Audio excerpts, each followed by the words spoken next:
Good day. We are coming on the air with significant breaking news and a critical moment in the presidential race. NBC News has learned President Biden will step aside as the presumptive Democratic nominee. He will suspend his bid for a second term, and instead he will pave the way for a different Democratic candidate to face former President Trump this November. I want to show you the letter that we are just getting seconds ago from the president, from his office, in which he says that it has been the greatest honor of his life to serve as his president. He goes on to say, while it has been my intention to seek re-election, he says, I believe it is in the best interest of my party and the country for me to stand down and to focus solely on fulfilling my duties as president for the remainder of my term. The news comes after Wednesday's announcement by the White House that President Biden has COVID, and with growing calls by Democrats now, dozens of them publicly, who have suggested that President Biden should, in fact, withdraw from the race. So this is the news that we have here on a Sunday afternoon. It is a stunning and historic development, but it is not altogether unexpected based on the reporting from NBC News. Remember that President Biden has struck a defiant tone ever since those calls began after his debate performance several weeks ago widely panned as disastrous. You now have a number of House Democrats, and as of today, 3 senators who are suggesting that President Biden should, in fact, step off the ticket. And it appears as though he has, in fact, made that decision to do so. He says that he will speak to the nation later this week in more detail about his decision. He goes on to say that he expresses his deepest gratitude to all of those who have worked so hard to see him reelected. And importantly, he goes on to thank Vice President Kamala Harris for being an extraordinary partner in all this work. Again, thanking the American people for the faith and trust that they have placed in him. So a couple of questions answered here and a couple of questions still ahead. First of all, there was a question that if President Biden stepped off the ticket, would he also, in fact, resign from the presidency? He is making clear in this letter that he will not do that. But there's a big question remaining, which is, what happens next? What happens next now to the Democratic ticket? There had been some calls, some questions for example, an open mini primary, perhaps, before the convention that is set to happen next month in Chicago. There had also been a question of whether Kamala Harris should now take the top of the ticket. She is the one who would inherit, essentially, the infrastructure, the campaign money, the campaign cash, the war chest that the Biden-Harris ticket has accumulated. Keep in mind, again, this is a stunning turnaround, considering the president has promised time and time again to stay in this race, even struggling, of course, to face off against Mr. Trump during that first presidential debate. So we are working to get our reporters up and ready to go here because, again, a significant development in this presidential race. The president goes on to say in this letter, I believe today what I always have, that there is nothing America can't do when we do it together. We just have to remember we are the United States of America. As for the other side of the ticket, we are out now to the Trump campaign for their response. And over the course of the last several weeks, there has been a notable shift in the way that Republicans and the Trump team have responded to the possibility that President Biden could, in fact, come off the ticket. Initially, it was to cast President Biden as the only one, as the inevitable candidate for the Democrats here. But over the course of maybe the last week or so, there has been a notable difference in tone where Republicans are now suggesting that whoever is at the top of the Democratic ticket, they intend to essentially lash the Biden agenda to that person, whether it is Vice President Kamala Harris or whether it is somebody else, in fact. So, again, just to reset here for a second, significant news here as President Biden says he will step out of this race. Ali Rafa is live for us at the White House now. Ali, I want to turn to you. She's at Rehoboth because that is where President Biden has been convalescing, recovering from COVID, essentially, Ali.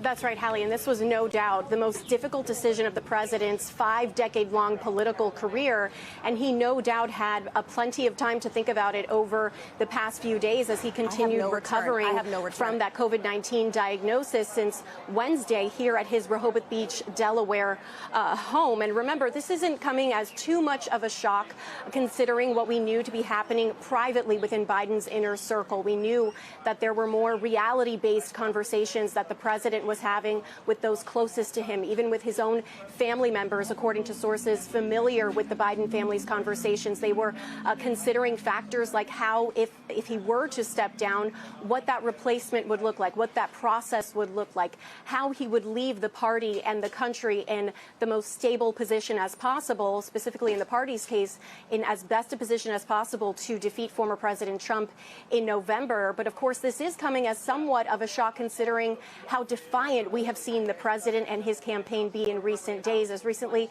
as yesterday, they were talking about fundraisers that the president would continue planning to host at the end of the month. One of them with David Letterman in Massachusetts, another in Chicago around the Democratic National Convention. And of course, the president has said that the only things that would make him reconsider staying in this race would be the Lord Almighty or a medical condition. But again, we know that the conversations he was having in recent days were more reality-based, more around the polling and the evidence showing that he was not able to defeat former President Trump in a head-to-head matchup in November. And as you mentioned, Hallie, the question really now is what happens next? Where does this all go next? Notably absent from this letter from the president announcing he was stepping down from this race is an official full-throated endorsement of his vice president, Kamala Harris. And there is even disagreement within the Democratic Party over whether she would be the best person to replace him at the top of the Democratic ticket. You're seeing some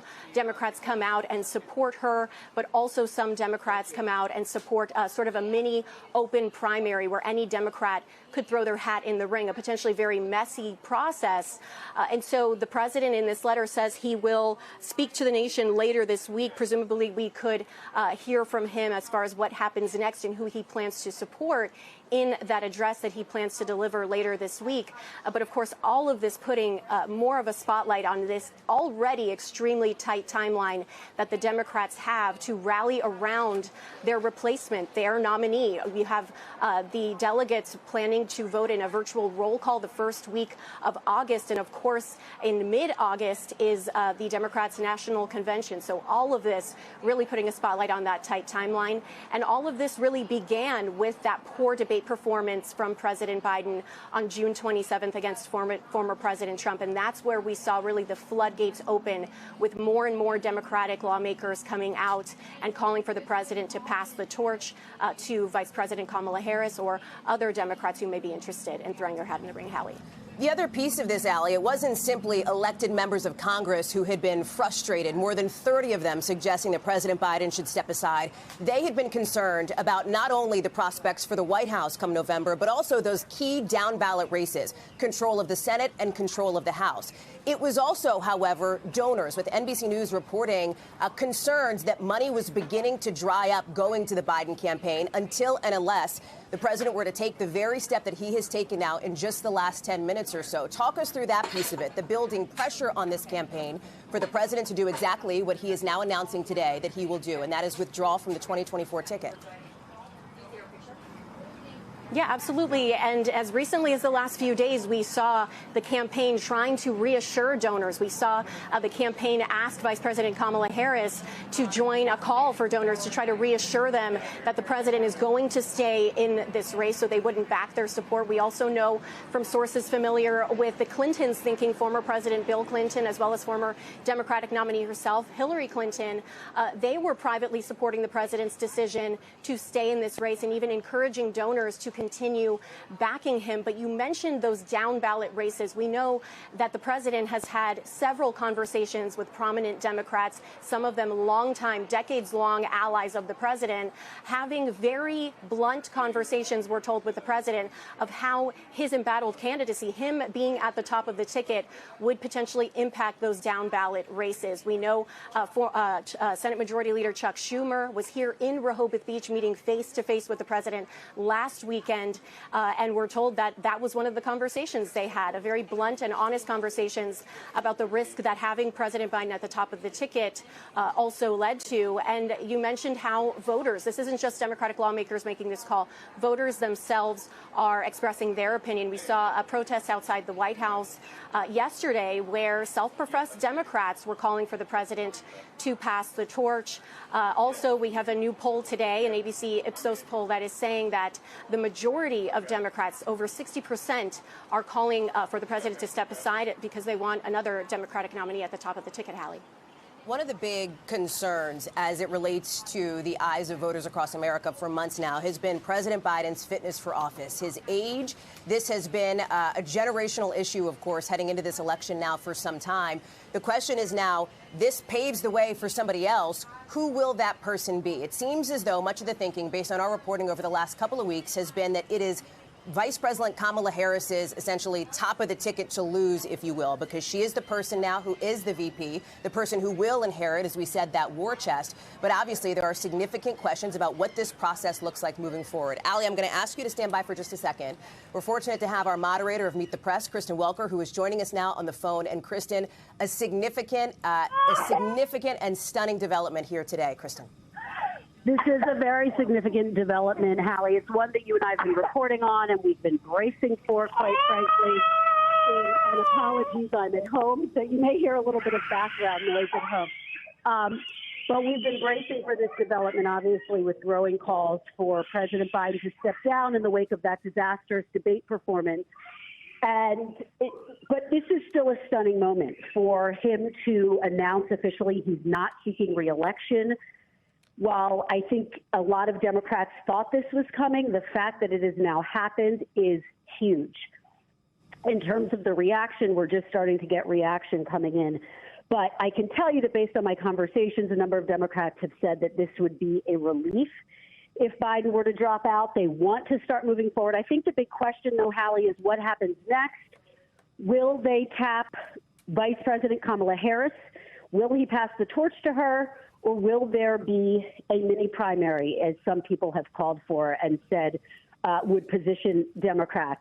Look, I think that you and I were covering the Republican National Convention in Milwaukee, and what we saw there and what we reported on was this extraordinary show of force, the unity of the Republican Party, and I think that that really added urgency to some of the conversations that were unfolding inside Democratic circles and the realization that something needed to happen quickly if they were going to come back in the polls and really try to be able to overtake former President Trump. Hallie.